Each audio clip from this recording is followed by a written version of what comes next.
सानिया मिर्जा ने दूसरे बच्चे के लिए करवाए थे अपने एक्स फ्रीज। कहा, मैं हर किसी को इसकी सलाह दूंगी। बिग बॉस से तान्या मित्तल की चमकी किस्मत। सलमान खान के शो में एकता कपूर ने दे दिया एक बड़ा ऑफर। मनोज वाजपेयी ने कंफर्म कर दिया द फैमिली मैन का चौथा सीजन। बोले, जल्द ही मिलते हैं। बोलने से क्या होगा, ये और बुरा होता जा रहा है। दिल्ली की खराब हवा पर भड़की कृति सेनन।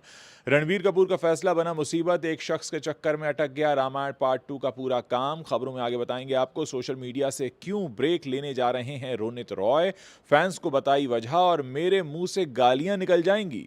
बार बार बिग बॉस का ऑफर मिलने पर भड़की गोविंदा की पत्नी सुनीता आहूजा। नमस्कार दोस्तों, आप देखना शुरू कर चुके हैं बॉलीवुड टॉप 10 हेडलाइंस। तो चलिए अब इन्हीं खबरों को आपके सामने हम विस्तार से रखते हैं। सानिया मिर्जा ने पाकिस्तानी क्रिकेटर शोएब मलिक से शादी की थी। शादी के बाद दोनों एक बेटे इजहान के पेरेंट्स बने। हालांकि 2024 में इस कपल का तलाक हो गया था। सानिया मिर्जा ने अपने बेटे इजहान को नेचुरली कंसीव किया था, लेकिन अब तलाक के 2 साल बाद उन्होंने खुलासा किया है कि दूसरे बच्चे के लिए उन्होंने अपने एग्स फ्रीज करवाए थे। सानिया मिर्जा ने अपने पॉडकास्ट पर फराह खान से बात करते हुए अपने एग्स फ्रीज करवाने की बात का खुलासा किया। उन्होंने कहा कि मैं अपने एक्स को फ्रीज़ करवाना चाहती थी और मैंने आपसे कांटेक्ट किया था और आपने मुझे अपनी डॉक्टर फिरोज़ा पारिक से मिलवाया था। मैंने अपने एक्स फ्रीज़ करवा लिए थे। सानिया मिर्ज़ा ने आगे एक्स फ्रीजिंग की अहमियत बताते हुए कहा, मैं इसे हर किसी को इसकी सलाह देती हूँ क्योंकि बायोलॉजिकल क्लॉक तो चल ही रहा है। मान लीजिए आप एक और बच्चा चाहते हैं या कुछ और।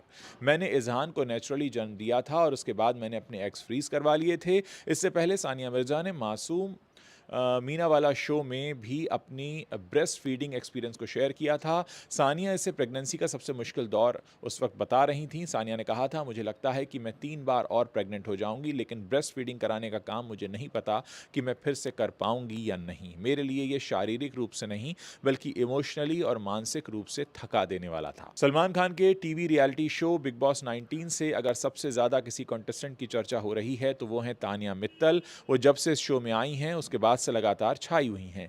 वो अपने बयानों की वजह से लगातार चर्चा में बनी हुई हैं। अब बिग बॉस 19 में कुछ ऐसा हुआ जिसके बाद तानिया मित्तल की खुशी का ठिकाना नहीं रहा। दरअसल एकता कपूर ने उन्हें एक बड़ा ऑफर दिया है। एकता कपूर रविवार के वीकेंड का वार एपिसोड में बिग बॉस 19 में आई और एकता एक एस्ट्रो ऐप लॉन्च कर रही हैं। उसी ऐप के प्रमोशन के लिए वो बिग बॉस 19 में पहुंची। उसी दौरान उन्होंने तानिया मित्तल को अपने एक शो का ऑफर दे दिया। एकता कहती हैं, सलमान सर के शो में एक ऑफर करना मेरा रिवाज रहा है। असल में 2 लोग हैं जिन्हें मैं कास्ट करना चाहती हूँ। एक जो है वो एक्टर नहीं है, अमाल। दूसरी हैं ये दुनिया पित्तल दी। तानिया को कास्ट करना चाहूँगी। इनके राहु 10वें भाव में है और कहते हैं जिनका राहु 10 में है दुनिया उनके बस में है। एकता कपूर की बातें सुनकर तानिया काफी खुश नजर आती हैं। मनोज वाजपेयी एक बार फिर से श्रीकांत तिवारी के रोल में लौट आए हैं। 21 नवंबर को ओटीटी प्लेटफॉर्म प्राइम वीडियो पर द फैमिली मैन 3 रिलीज हो चुका है। जहां एक तरफ कुछ लोगों को ये सीजन पसंद आ रहा है तो वहीं कुछ ऐसे भी हैं जिन्हें इसका क्लाइमैक्स पसंद नहीं आया है।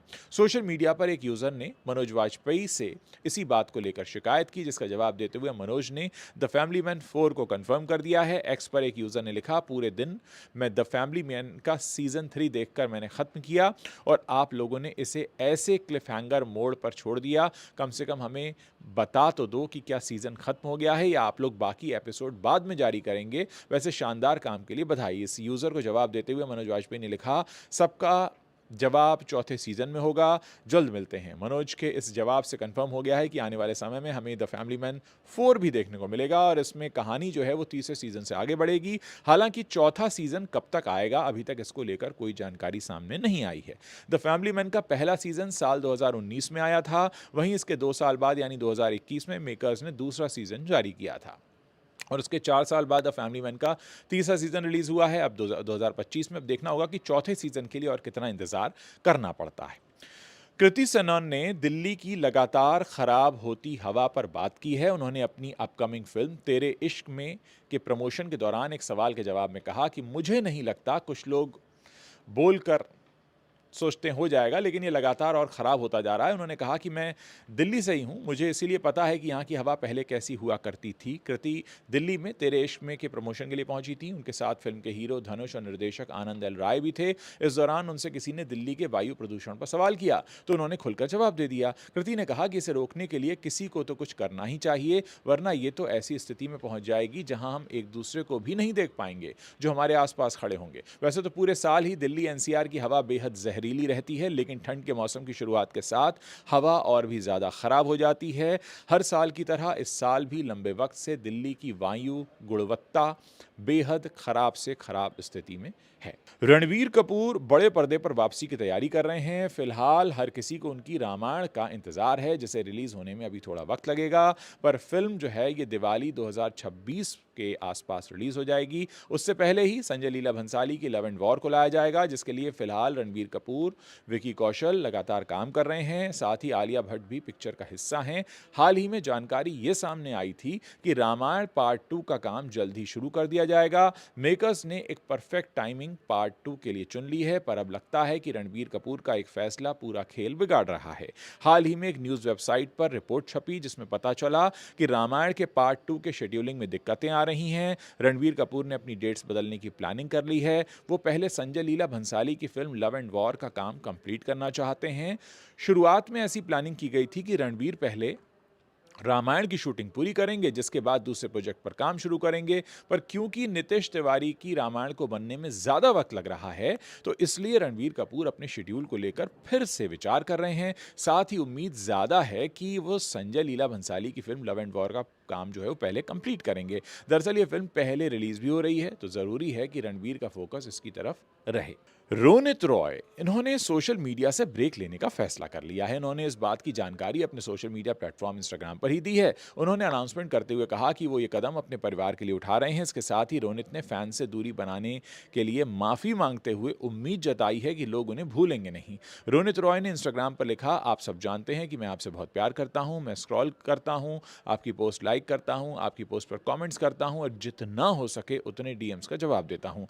मुझे जो कुछ भी मिला है उसके लिए मैं बहुत शुक्रगुजार हूं। मैं हर चीज़ को संजोता हूं, खासकर आप सभी से मिला प्यार और सम्मान, जिसे मैं संजोए रखता हूं और अपने दिल के बहुत करीब भी रखता हूं। उन्होंने आगे लिखा, हालांकि मैं ज़िंदगी में एक ऐसी जगह पहुंच गया हूं जहां मुझे अपने और अपने परिवार के लिए एक नया रास्ता बनाना है। पूरी तरह से डिजिटल सेपरेशन मेरे मेंटली और स्पिरिचुअली मजबूत होने और नए मैं को, मेरे नए स्वयं को ढूंढने में एक अहम वजह है। इसलिए कुछ समय के लिए प्लीज़ मुझे सोशल मीडिया पर बिल्कुल भी एंगेज न होने के लिए माफ़ कर देना।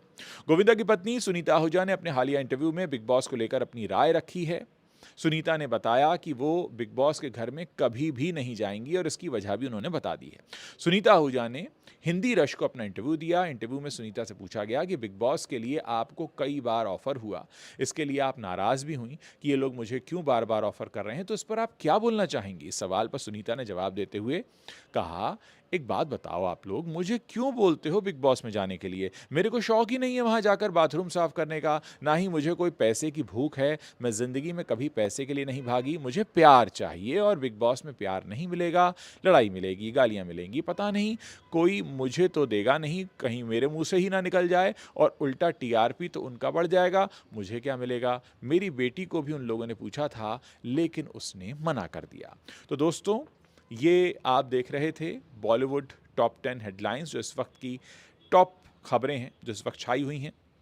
मैं मुंबई से दूर हूँ, ऋषिकेश में हूँ, लेकिन मेरी कोशिश ये है कि मैं जहाँ भी रहूँ आप तक बॉलीवुड की खबरें ज़रूर पहुँचाता रहूँ। जो भी मेरे दर्शक इस चैनल से जुड़े हुए हैं वो जानते हैं कि हम बॉलीवुड की खबरों का गुच्छा लेकर आते रहते हैं। तो बहुत बहुत शुक्रिया इस वीडियो को देखने के लिए। पसंद आया हो शेयर कीजिए। आप किस शहर से हैं, अपना नाम और अपने शहर के नाम के साथ कोई अगर सुझाव देना चाहते हैं या आपको कोई शिकायत है तो ज़रूर लिखिए मेरे कॉमेंट बॉक्स में, मैं आपका इंतज़ार कर रहा हूँ।